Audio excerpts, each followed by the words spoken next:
इस कहानी में अल्लामा मोहम्मद इकबाल और दूसरे सभी किरदार तसव्वुराती हैं।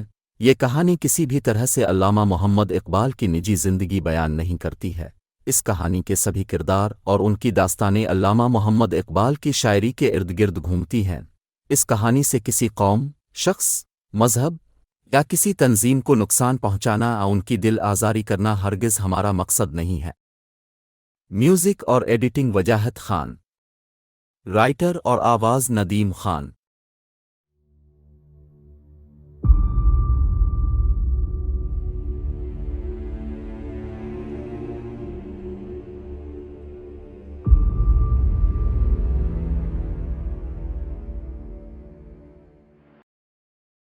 घोड़ासवार। तीसरा दिन। मैं एक अजीब से बागीचे में था। यहाँ दुनिया जहान की नेमतें थी। चारों तरफ फल और मेवे थे।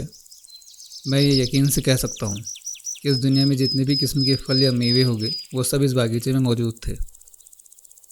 ये बागीचा इतना वसी था कि जैसे जैसे मैं अपने घोड़े को आगे बढ़ा रहा था वैसे वैसे नए किस्म के फल और मेवों से मेरा सामना हो रहा था। मैंने शहद के बड़े बड़े छत्ते देखे और दूध से भरे हुए मिट्टी के हौज़ भी। यहाँ पर मौजूद हर शय ताज़ा थी, यहाँ तक कि इस बागीचे में पड़ने वाली धूप भी। मेरा घोड़ा खजूर के एक पेड़ के नीचे आकर रुक गया। मैंने खजूर तोड़ने के लिए अपना हाथ आगे बढ़ाया, लेकिन मेरे साथ जो हुआ वो भयानक था। मैं अपने आप को जंजीरों में जकड़ा हुआ महसूस कर रहा था। मैं जैसे जैसे हाथ बढ़ा रहा था उतना ही तंग होता जा रहा था। वक्त गुजरता गया और उसके साथ साथ मेरी भूख भी बढ़ती गई, यहाँ तक कि अब मेरी ताकत जवाब देने लगी थी। पहले मुझे लगा कि शायद कोई मेरे साथ घिनौना मजाक कर रहा है, लेकिन मैं गलत था। सुबह से शाम और शाम से रात और फिर सुबह, दिन तेज़ी से गुजर रहे थे और मैं इस हालत में आ चुका था कि कुछ ही देर में मेरी रूह मेरे जिस्म से निकलने वाली थी। दुनिया जहान की नेमतों से भरा ये बागीचा अब मेरे लिए बेमानी और फजूल हो चुका था। ये मेरे लिए ज़िंदान बन चुका था, जहाँ कैदियों को जंजीरों में जकड़ कर रखा जाता है।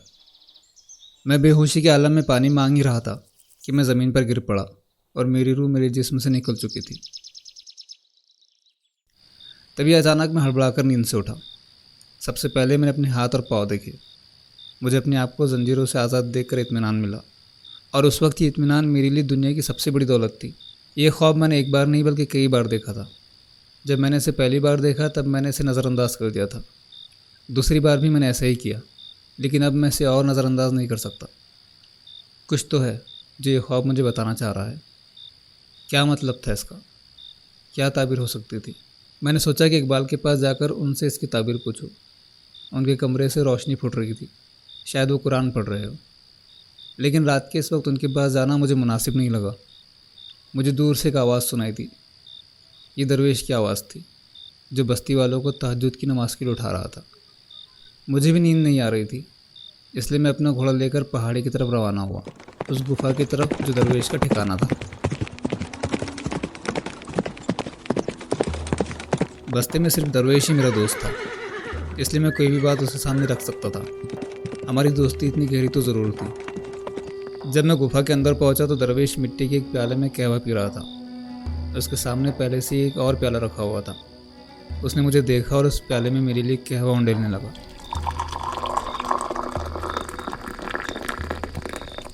अपनी रूह को ताजगी बख्शो, ऐ उलझे हुए आदमी, उसने गर्मा गर्म कहवे का प्याला मेरी तरफ बढ़ाते हुए कहा।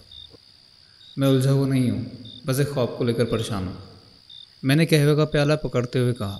एक ख्वाब मुझे बहुत दिनों से परेशान कर रहा है। मैं चाहता हूँ कि तुम मुझे उसका मतलब बताओ। मैंने तफसील से पूरा ख्वाब उसके सामने रख दिया और अब मुझे उसके जवाब का इंतज़ार था। दरवेश।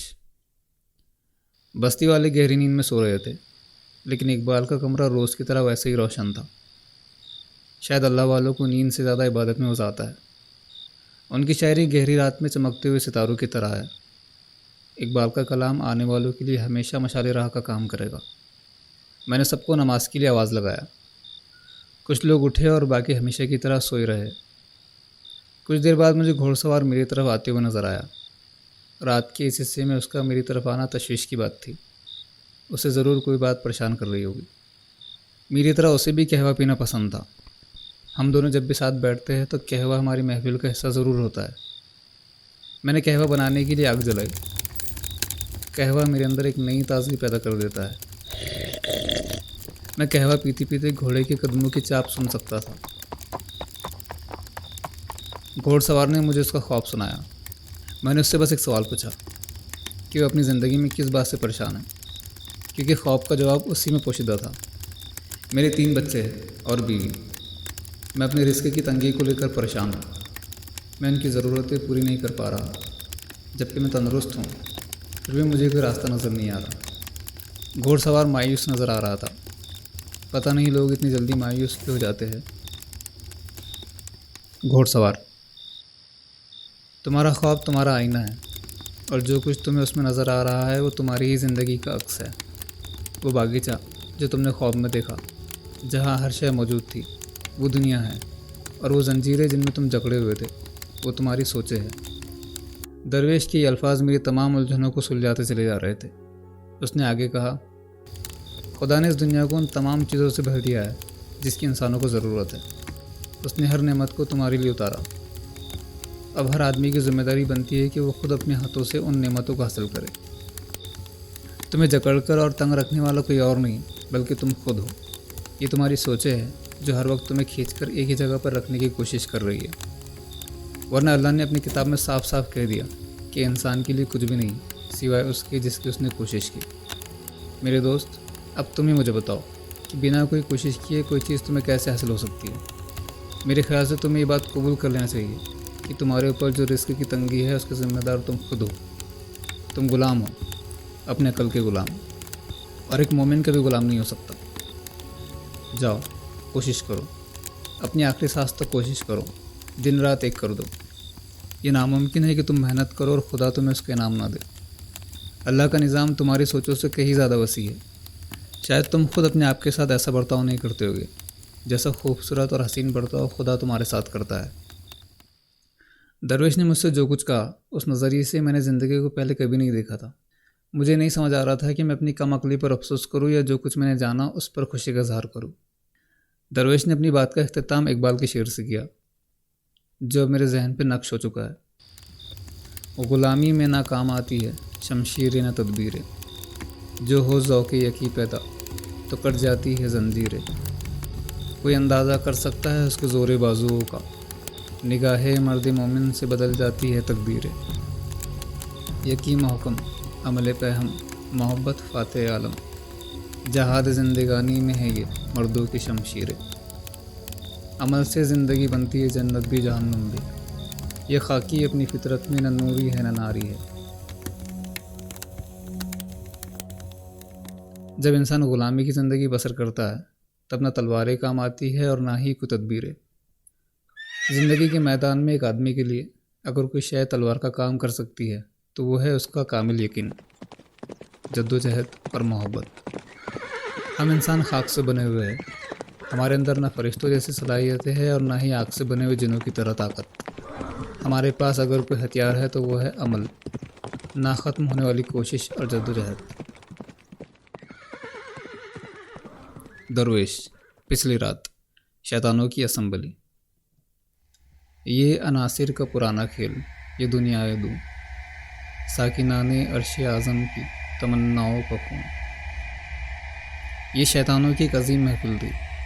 रात के अंधेरे में ये सब एक जगह जमा हुए थे। मैंने शैतानों को पहली बार देखा।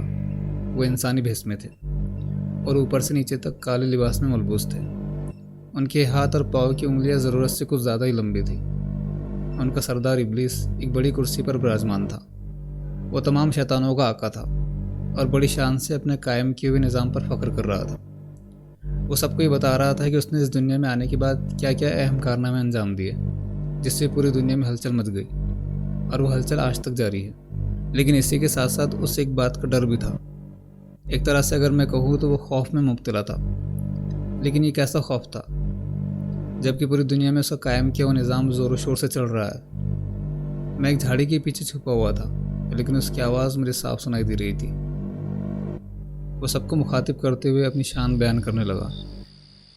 ये अनासिर का पुराना खेल, ये दुनिया दू, साकिनाने अर्श आज़म की तमन्नाओं का खून। उसकी बर्बादी पे आज आमादा है वो कारसाज, जिसने उसका नाम रखा था जहाने काफ़ो नून। मैंने दिखलाया फरंगी को मुलूकियत का ख्वाब, मैंने तोड़ा मस्जिदों देरो कलीसा का फुसूं, मैंने नादारों को सिखलाया सबक तकदीर का, मैंने मुनीम को दिया सरमायादारी का जुनून। कौन कर सकता है उसकी आतिश सोजा को सर्द, जिसके हंगामों में हो इब्लीस का सोज़े दुरू, जिसकी शाखें हो हमारी आबियारी से बुलंद। कौन कर सकता है उस नखल कोहन को सरे निगून। जब मैंने ये सब सुना तो मेरे लिए यकीन करना मुश्किल हुआ, लेकिन जिस अंदाज से उसने अपने चेलों के सामने अपनी बात रखी, उस हकीकत में कोई शक नहीं था। ये बहुत अजीब था। काफिले का बुजुर्ग, मौजूदा दिन। इकबाल की सोबत में रहने से मेरे हाथ एक बहुत अहम ख़जाना लगा। मेरे ख्याल से लफ्ज़ ख़जाना इसके लिए काफ़ी नहीं हुआ, बल्कि अगर उससे भी कोई बेहतर लफ्ज़ हो तो वो भी इस ख़जाने को बयान करने के लिए काफ़ी नहीं है, और वो ख़जाना है खुदी। मैंने इकबाल की सोबत में रहकर इस खुदी को जाना। खुदी ही इंसान को कमज़ोर या ताकतवर बनाती है। कमज़ोर इतना कि कोई भी राह चलता हो तुम्हें अपनी उंगलियों पर नचा ले, और ताकतवर इतना कि तुम्हारी तरफ बहती हवाओं को रुख भी तुम कहीं और फेर सकते हो।